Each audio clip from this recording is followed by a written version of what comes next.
Folks, Combat Compas is back.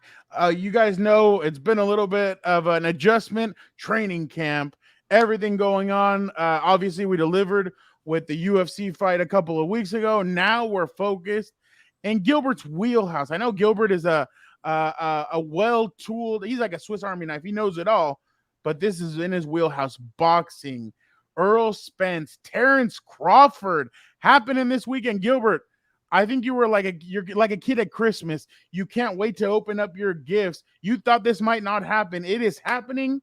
Let us know about it. Yeah, Fernando, it's been such a busy week for us on the NFL side that I said, you know what, Fernando, I know you're out, getting killed by the sun and wearing cool shirts like that, but we have to make time for this boxing showdown. Errol Spence Jr. against Terence Crawford, a fight 5 years in the making. And yeah, you're right. I never thought that we'll get to this point. But now that we're here, fight week, a couple days away from the showdown at T-Mobile Arena in Las Vegas, July 29th, Showtime pay-per-view. I should do promos for this fight. It feels like it's kind of sudden, like, oh wow, like because they announced the fight like maybe less than 2 months ago, and it was Yeah. a very quick tour. There wasn't a lot of hype, but the hype was built up in 5 years. We're like, okay, this is the day, be ready. Who cares? Go back to your life, but come back July 29th, and here we are, and it does feel pretty quick, but like I know the other show that we had, and where people were mad at me, by the way, when I was talking about the size difference. I was saying like maybe they kind of over marinate the fight, and this is what I always do as a boxing fan. I say it was too long, dragged out, but when the fight arrives, fight night, it just feels perfect, right? No, yeah, 100%. And folks, a couple of weeks ago when we were at UFC 290, I had to stop Gilbert. Gilbert wanted to stay inside of T-Mobile Arena. He's like, Fernando, I'm waiting here until that Earl Spence and Terence Crawford matchup. And I was like, no, Gilbert, you gotta go back home. So obviously, like we said, big fight. Gilbert, right now, Spence is considered a big welterweight. Will this be an advantage in the ring? And could he be in danger of possibly not making weight? Yeah. So the funny thing that I saw on the internet, a lot of people, like I mentioned, got on me for bringing up that point. I think it's a good little advantage for Errol Spence Jr. But there was like a little clip where they asked Terence Crawford for his analysis of the fight between Stephen Fulton and Naoya. We'll get into that a little later. And he was like, "Yeah, I'm rocking with Fulton because he's bigger. He has the size. That's a big advantage." And people in the comments were like, "Oh, so you're predicting Spence to beat you because he's bigger?" So I found that pretty funny. But when it comes to Spence and his skill, I think that kind of evens the playing field when he has the skill advantage. And yeah, maybe I'm underestimating Errol Spence Jr. when it comes to skill because he has a good body work puncher. He has a good hook. I know he takes a good amount of hits, but good chin as well. So that always helps him out. But I think it might be a factor in the fight when it comes to making weight, Fernando. I don't think so.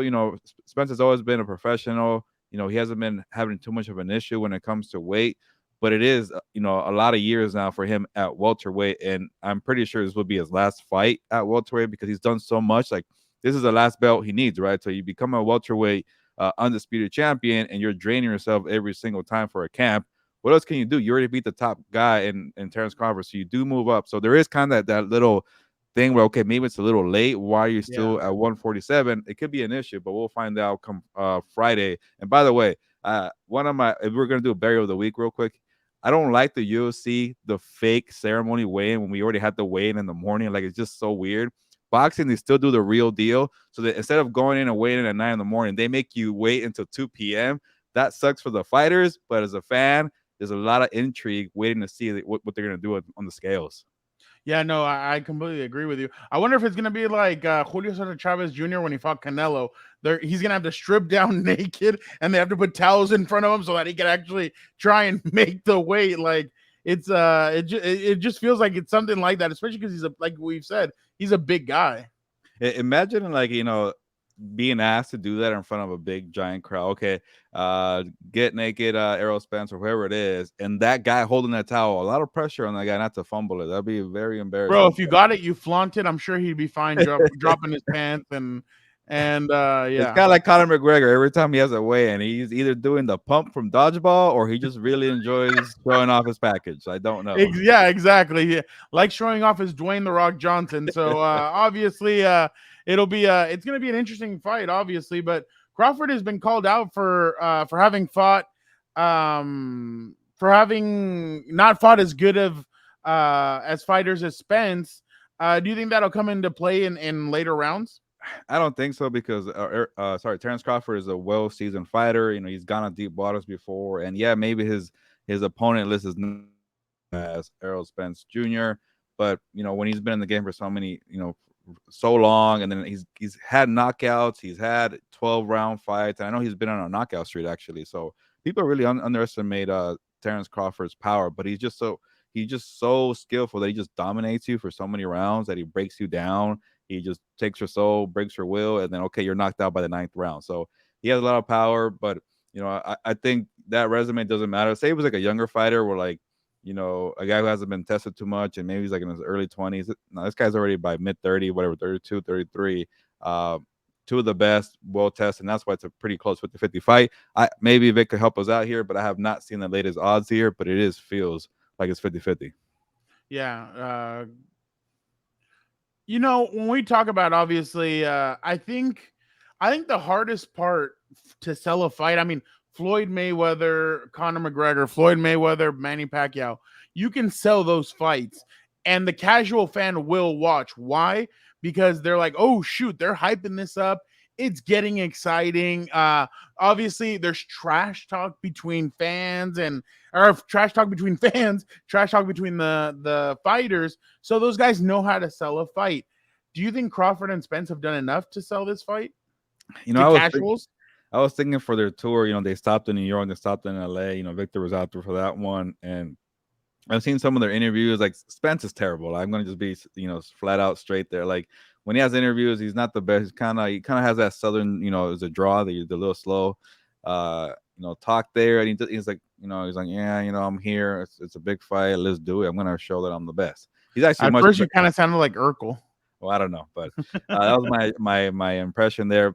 But he's pretty good on social media. He's always talking about like he's gonna like be the big fish and the shark and take the belt from Crawford. I did see a cool video from Crawford, telling Spence to his face at one of the little face offs they had, like that belt right there, that nice little belt, I'm gonna take that from you. So that was pretty cool. I don't think they're friends, but they respect each other. There is some trash talking there. And by the way, shout out to our guy Manuk, who helps out with the LA Times or boxing scene sometimes. He had Crawford in an interview, and poor Manuk, he started off the interview by saying, "This is a fight of your life," and Crawford's like, "What you mean the fight of my life? Like this is nothing to me." And I like that side of Crawford. He's a little more outgoing, and you better come to Crawford because he'll come at you if you're not prepared. And I've dealt with him before. Long story short, one time I had a one-on-one interview at Crawford's hotel at the MGM. He's a little intimidating. He keeps you on your toes. Like, okay, make sure you know what you're talking about. But overall, he was pretty good. But there wasn't a Penthouse big. suite. It was. I would just say this. It was a massive hotel room, and I did not feel like a hotel room. It was nothing I've stayed at before. There were stairs there, double decker, and MGM Grand hooked them I, up pretty nice I there. I bet you thought Bradley Cooper and It felt Allen like and all that those kind of guys. room. Yeah, But exactly. Like those just guys were gonna like just pop out of nowhere. I was actually in a nice little couch area waiting for him to come down. Like that, and that's when I was threw me off. He came down from a staircase. I'm like, how the hell is there a staircase in a hotel? And I was like, oh, okay. And another story that I always will remember, one time I went to a Manny Pacquiao hotel and it was nowhere near as big as the one that Crawford had.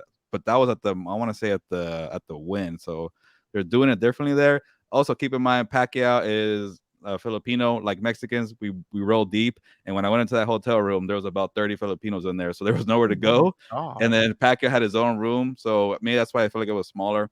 But Crawford had this massive So people hotel. must have had sleeping bags and everything for there Hey, because but they have food though. It was a lot. It hey, hey, smelled really good. I'm It I'm was a I'm with that. party for Manny Pacquiao, but yeah, I Filipino do. food is really underrated, and I feel like people don't give it as much credit as it needs to have. Like my mom likes to go to this farmers market near our house, and they always like serve really good Filipino food. And oh my god, like it's delicious. My mom orders extra lumpia just because she loves it, but it's delicious. I love it. But yeah, I bet you were well fed that day.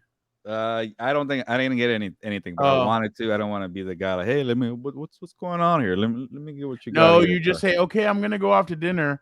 Oh well, we have food here. Oh, you don't mind? No, put you have a plate. All right, cool. Thank you. I wanted to stay after, like, and the weird thing with the Pac interview, it was Gilbert would after probably pull out Tupperwares out of his out of his bag we and take it to go. freaking serve it. The Yeah. the weird thing about the Pac interview, it was the day after the fight. I've never had that before, and like he just beat up I think Bradley for the third time or whatever, the second time. And he's like, Okay. yeah, come to my hotel for an interview, and yeah. So I know I got off track there, but in terms of promotion here, it wasn't the best. It wasn't Ryan Garcia.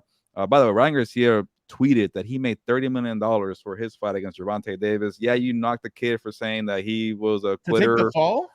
whatever you want to say, knock, no pun intended. But to make 30 M's, that means that they promoted the fight really well.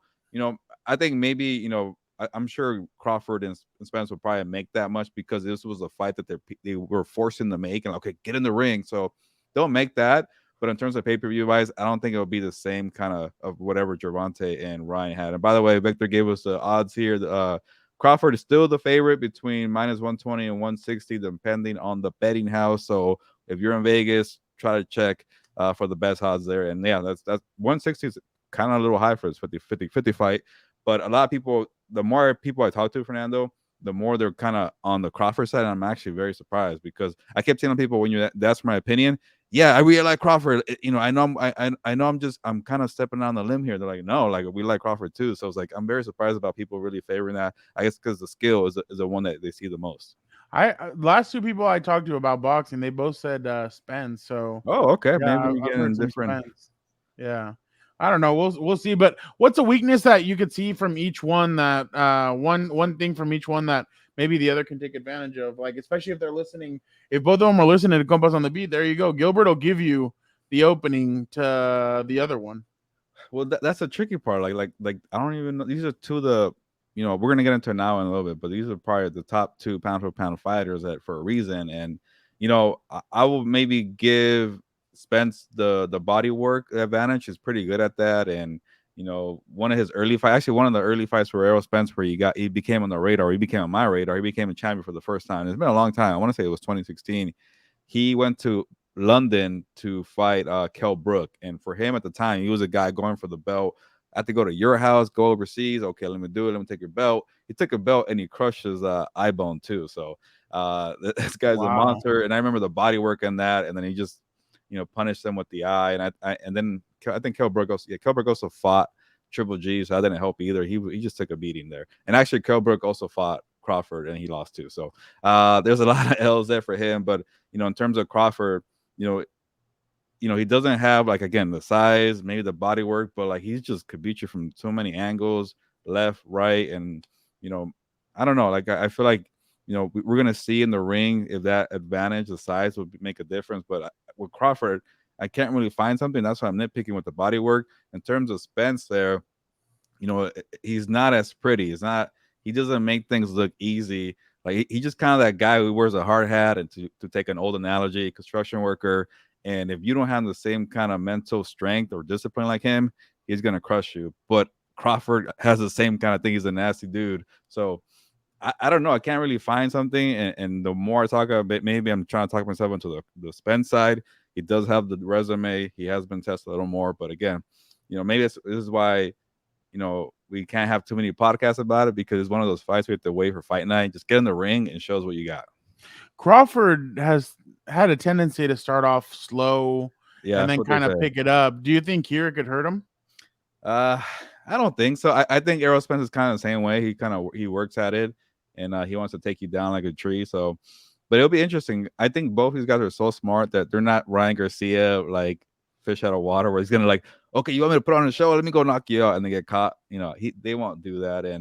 And the one thing, by the way, we're going on the Crawford again. Spence, he has a really good chin. I don't know if Crawford has been tested like that, where he takes kind of a good beating and then like do you fall or you don't, and so maybe that'd be something we could try to figure out. But no, I think in terms of the slow pace, you should expect it if you're like a casual boxing fan. Prepare for that slow start, and then by the like fourth round, like they're gonna start like okay, the combinations they're throwing and the punches they're taking, or even the movement they're doing, like that's pretty impressive. I feel like that's the way it's gonna play out. I think for sure we'll go 12 rounds. I'll be very shocked if it becomes a knockout. How much is it? The fight? I don't know, but whenever it's like a really intriguing fight, they like to raise the prices. So I wouldn't be surprised like in the $90 range. Because It's I probably going to be remember, at the same time as the UFC, the back end of I the don't know, UFC. because UFC really likes to kind of go late, you know? You know what? That is true. So maybe they'll. Well, yeah. Well, I mean, we'll see what that main event is. But so how do you see this fight going from start to finish? Well, And I does it think go to decision? it definitely will go decision. Ooh, I think for us, those middle rounds will be the ones, or even the early ones, because like is one if it goes 12, which is the odds are saying that like who's banking more rounds, who's gonna win? It's gonna be one of those fights, Fernando, where like at the end of the night, like show us the scorecards, which judge had what, and we're gonna be like, what the hell, like what you see in that one, or what you see in that one. So those early rounds might be very, very critical to kind of have in the bank. But I again, like I don't think you're gonna see the fight develop into the middle rounds, but I wouldn't be surprised like these championship rounds in the 10th, like these guys are still throwing at it to become fight of the year.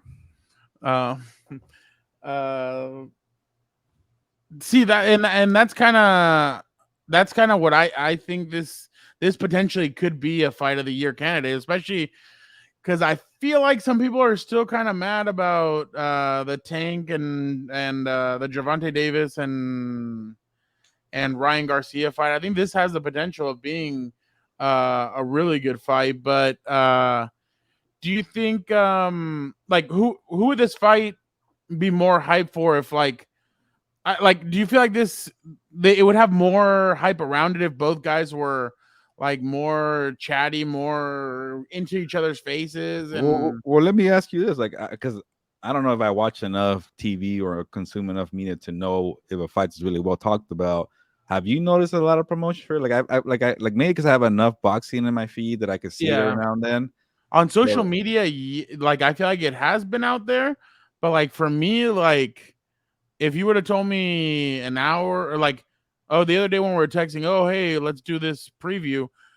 Before that, I completely had forgotten that it was like this weekend, this upcoming weekend. But I mean, now that I know it's here, I'm like, oh, Saturday. Like, as soon as I get back from training camp, my story's gonna go in quick, and I want to yeah, watch both UFC and I'm actually gonna put the second TV in my room, so Dan Dago and Little Daniel and I can watch both the UFC and the boxing. Because I mean, I found that both of them are like, and this is the thing. I feel like people are kind of, especially like stupid people. Like I feel like they think, oh, it's violent, it's this, it's that.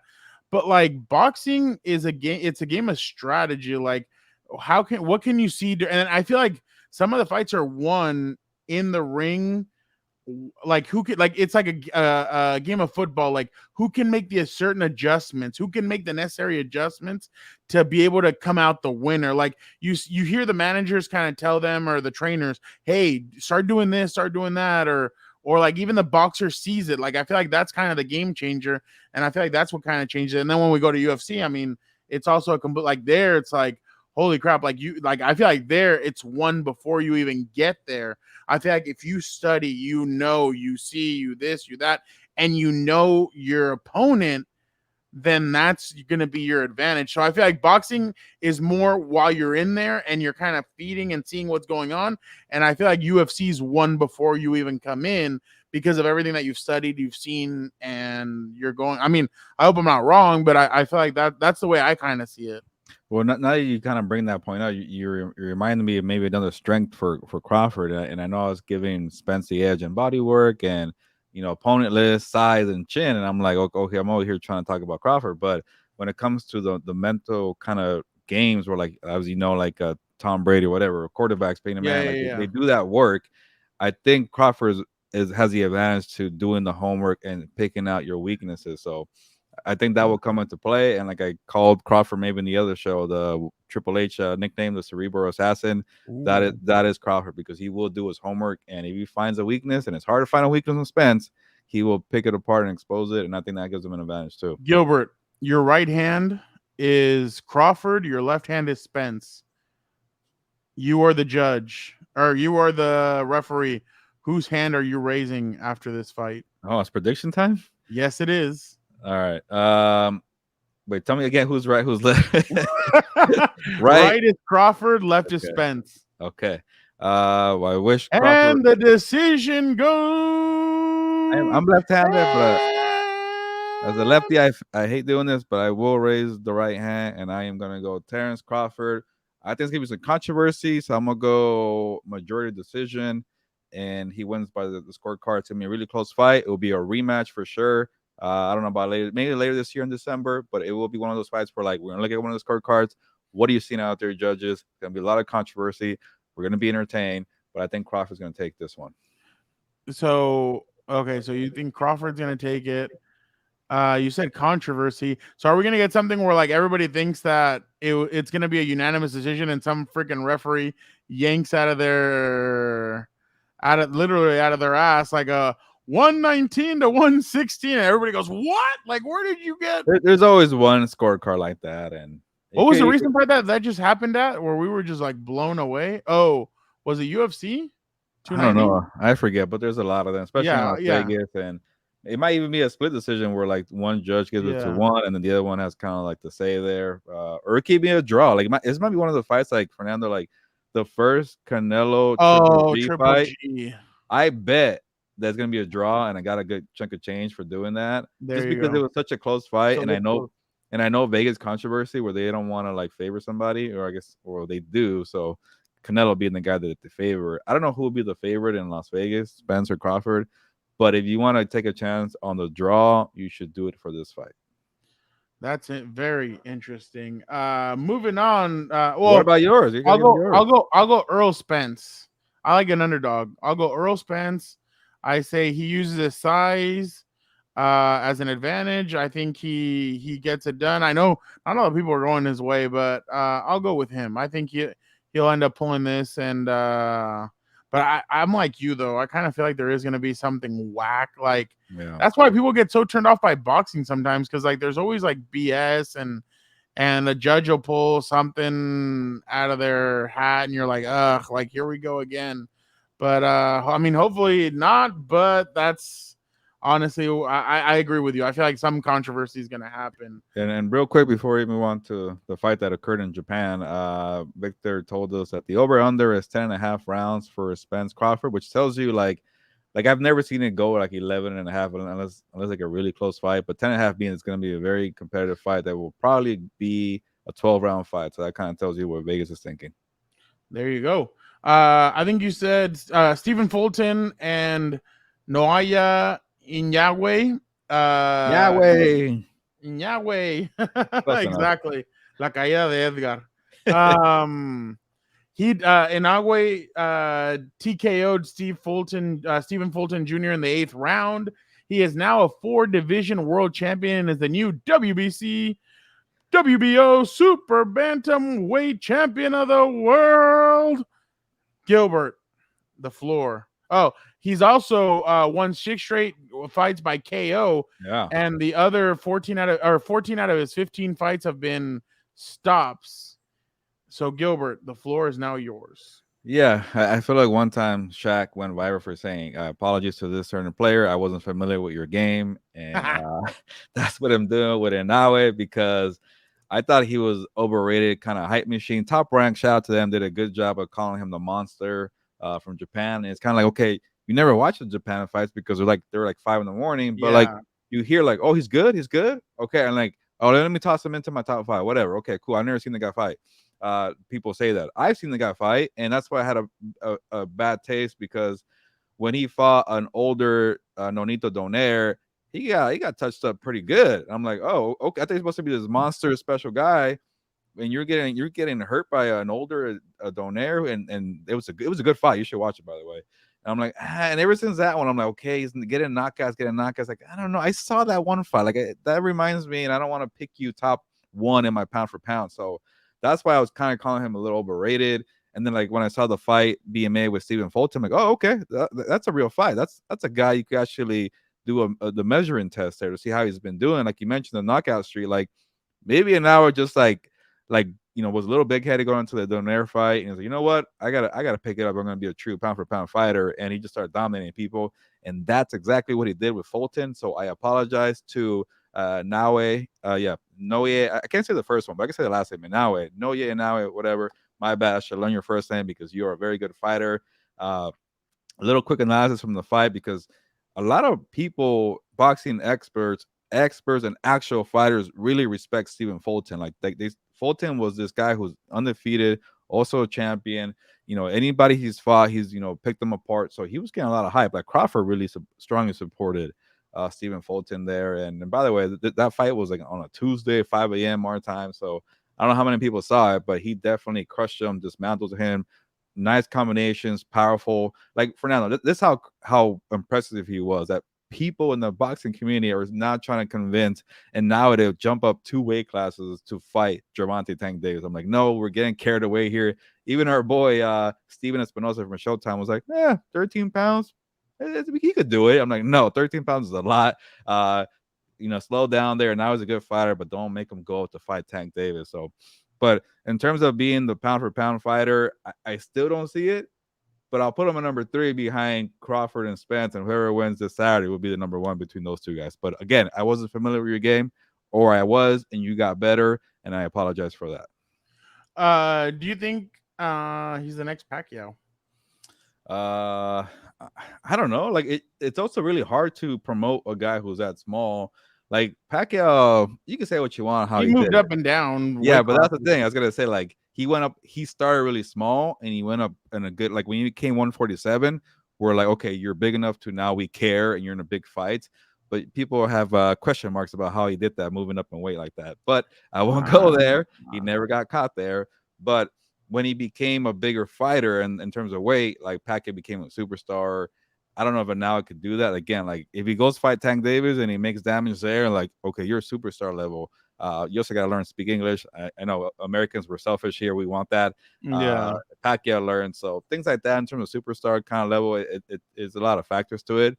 But it was like a couple of years ago, after Mayweather retired, we all just assumed Chocolatito Roman Gonzalez is going to be the pound for pound fighter because, we hear it was word of mouth. But did you ever watch a Gonzalez fight, a Roman Gonzalez fight? Did you ever, I got to actually cover a good amount of his fights because he was a guy on the undercard of the Triple G fights because they wanted to give him more exposure. Like he's pound for pound, but nobody wants to watch his fight main event. So what they did was like, okay, put him in undercards with Triple G. People will watch, and then you're like, okay, he's really good. So you could do something like that for an hour. But now he likes to hang around in Japan a lot. Again, we're being selfish Americans. If he comes over and kind of piggyback spotlight of one of the good fighters, there could be an opportunity there for him. He needs to hang out with Shohei Otani. Maybe that'll get him more hype and more fans. Yeah, he is definitely a superstar, so he's doing it right. There you go. Well, now you got everything, guys. You got boxing.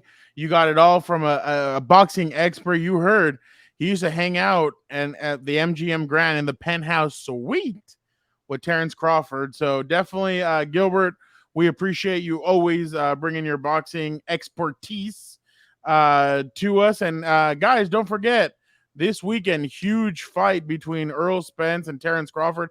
I think a lot of casual people should check, casual fans should check this out. I think it's going to be a good fight. Hell, if you're checking out the messes that Canelo's making, like you should check this out. Like this is going to be an interesting fight to say the least. But yeah, and don't forget to check out everything else on Compas on the Beat Network, compasonthebeatmerch.com, compasonthebeat.com. Don't forget to check out Compas on the Beat, our weekly show.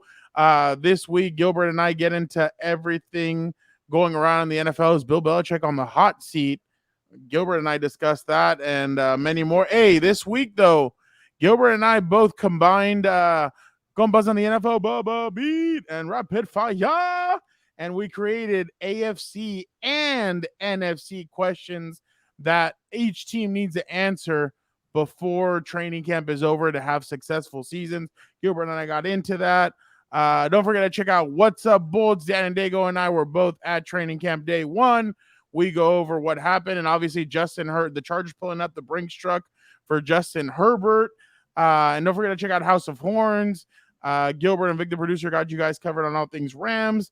And obviously, don't forget to check out Combat Compas next week when we have your full preview for WWE SummerSlam. A lot of good stuff happening on Compas on the Beat Network. Don't forget to like, comment, subscribe. Let your compas know what your compas here are doing. But we appreciate you guys so much. Gilbert, it's time to enjoy work the rest of the week and then enjoy this big fight. Yeah, and Fernando, shout out for the promos, but definitely also comment. Give me your prediction of this fight here. I want to hear it, and definitely like, subscribe, do all that. Spread the word, like we all spread the word about Crawford and Spence fighting this Saturday. And yeah, you might disagree with my analysis. Well, Go that's what I was ahead. gonna say. I don't need to Yeah, tell people to yeah. comment. Go They're gonna ahead. comment. Pick me apart because this week I'm used to it, or because Mexico soccer fans came at me, so I get it from all different sports angles, countries, whatever it is. I am good at that. But Fernando, I'm ready to go.